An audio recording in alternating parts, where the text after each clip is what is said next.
Hi guys, happy 2018 to you all. Hope you had a great Christmas, hope you all had a great New Year. And for this video I will be doing my top 10 matches of 2017 in WWE. So yeah, there were a lot of great matches in 2017 with WWE, a lot of great different matches overall, many pay-per-views. So this is my top 10. It was hard because there were so many good matches, but this is my top 10 list. So I'm first off, before this is my opinions. I'm sure a lot of you are not going to disagree with me. Going, hang on, that shouldn't be the top 10. This should be the top 10. But this is just my list. Let's see if you agree with it. But first off, I'm going to do a bunch of honourable mentions, matches I didn't quite make the top 10, but were still great matches in my opinion. So we have a Finn and AJ at TLC, very good match. Didn't quite make the top 10 because I think it just could have been a bit longer. 5 more minutes, but it still was a great match, seeing Finn and AJ go head to head. Triple H and Seth Rollins at WrestleMania, really good. Really long match. That was very close to making the top 10, just quite not there. Bobby Roode and Nakamura, the two matches they had, and then the takeovers, San Antonio and Chicago for the NXT belt, great, really good. KO and Roman at the Royal Rumble, very good match. That was so close to being in the top 10, just not quite there. Aleister Black and the Velveteen Dream at War Games, what a match. Quite frankly, I think that should be in the top 10 really, but there's just other matches I think that are just quite above it, but really good match. Of course, Goldberg and Brock at WrestleMania for the Universal Belt, the 5-minute slobber knocker, really good. Kurt Angle and 2/3 of the Shield up against Team Miz, TLC, the main event, really good. The Shield and the Bar, the two matches they had at No Mercy and SummerSlam for the tag team belts and Raw, really good. Authors of Pain, DIY and The Revival at TakeOver Orlando, amazing match. And of course, the finish that, Asuka and Ember at Brooklyn 3 TakeOver. So yeah, they were my honourable mentions. They'd probably be in the top 20 if I did it, but that'd be it forever. So this is my top 10. So on to my top 10 matches. They were all the honourable mentions. Sorry about the sun. It's a very sunny day here in Liverpool. Very rare. So at number 10, we have Shane versus Kevin Owens at Hell in a Cell. Yes, this was a really good match. Really good. It was like 40 minutes long. It was just so long. Both of these guys just brought it. Shane and KO went at each other for so long. So many good spots. When they went to the top of the cell, just beating each other up, it looked like Shane was going to beat up.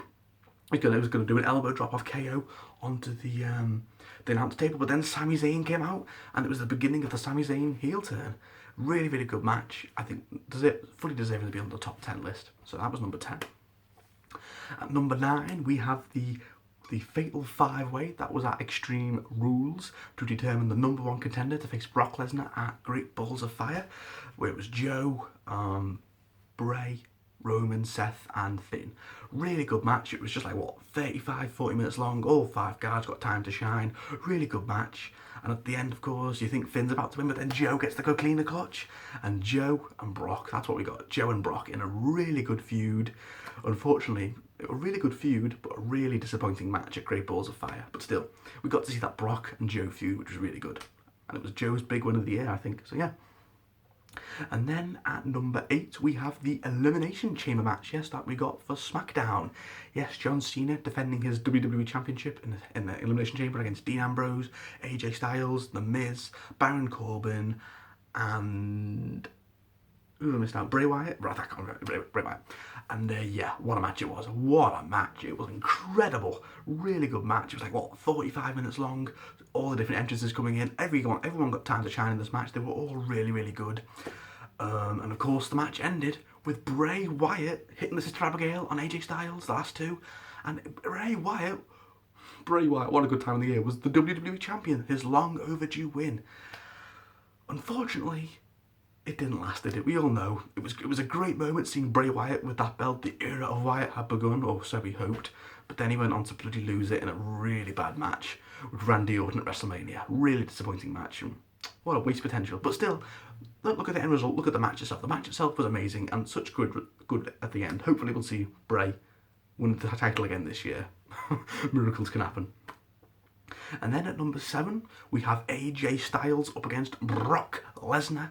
That was at Survivor Series, yes.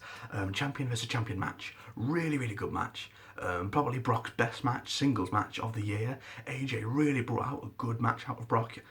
We all know how good AJ Styles is. AJ's on this quest quite a lot.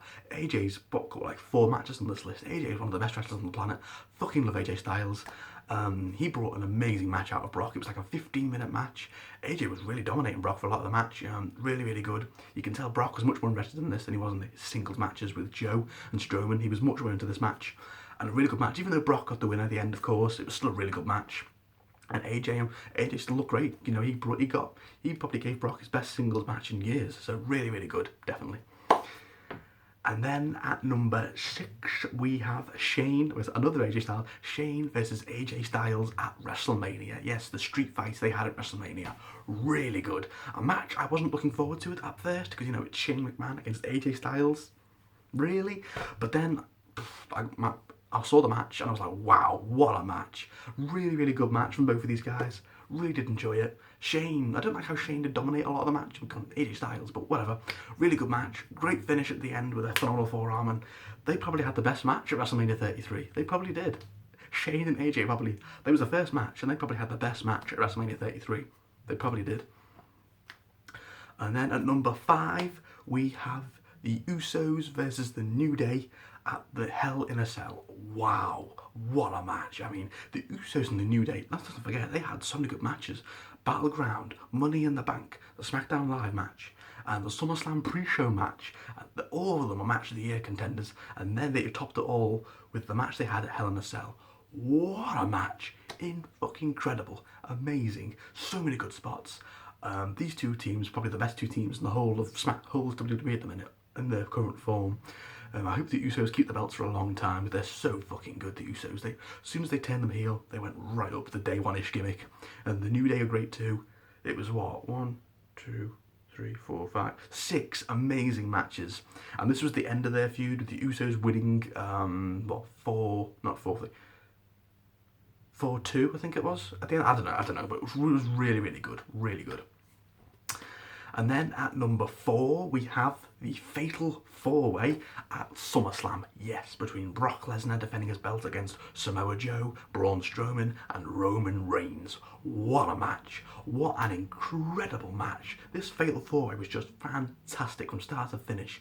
There was just so many spots. Brock getting speared, Brock getting put through 2 tables, and Braun Strowman puts on top. Really good match. All 4 guys, well, I would say the only negative for that match was that Joe didn't quite get to do as much as the other 3 guys, but it was still a really good match and I really enjoyed it. Still a great match. And then at number 3, we have the NXT War Games match. Wow, at the War Games pay-per-view. What a match. This was incredible. The War Games match, it was the very first time it had been brought back since, what, the 90s? Because there's 2 rings with a steel cage surrounding both rings, and there's what, 4 3-man teams, and it was just incredible. What a match. One of the best matches I've seen in a long time. Really, really good match. It was just back and forth for so long. It was what, 40 minutes long. There was blood. There was so many good spots, and of course, the Undisputed Era got the win at the end, of course, as they needed to because of the new guys. But what a match! What a match! And then down to the final 2 matches. This was hard. This was very hard. I kept switching between these 2, but at number 2 we have Tyler Bate versus Pete Dunne at NXT TakeOver Chicago. UK, what a fucking match. Pete Dunne and Tyler Bate, just raw. Match of the year, apart from the first one. Incredible. For 15 minutes, these 2 amazing youngsters from the UK just brought out an amazing match. The crowd were just popping for every move. There was like 5 "This is awesome" chants. These two guys, Tyler Bate and Pete Dunne, they're potentially the 2 in about 5 or 10 years. I think those 2 are going to be like on top of the company. Wow, incredible wrestlers, incredible talent. If you have not seen that match, go back and watch it. I've seen it like 5 times. It's an incredible match. They have such good chemistry.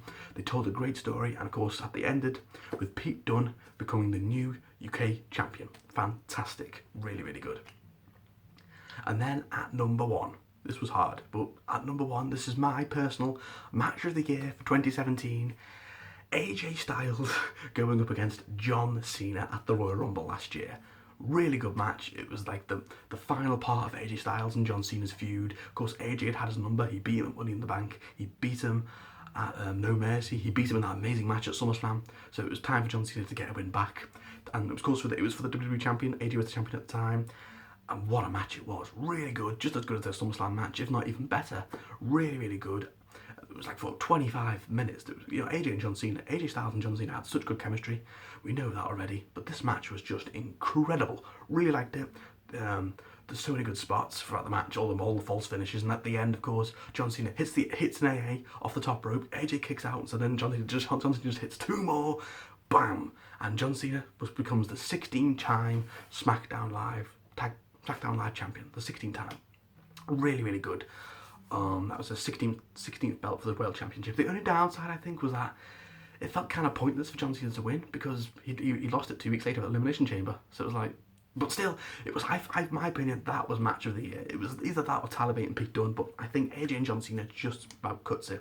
Really, really good. So that was my 2017 top 10 matches and, of course, honourable mentions list. They were all my top 10 matches. They were all my best matches of this year, in my opinion. So guys, what did you think? What were your top 10 matches of 2017 for WWE? Comment below, let me know. So thank you all for watching, guys. I will be back in about a week for my Royal Rumble predictions. Yes, can't wait. So I'll see you all in then, guys. So have a great January, and I'll see you all in a week.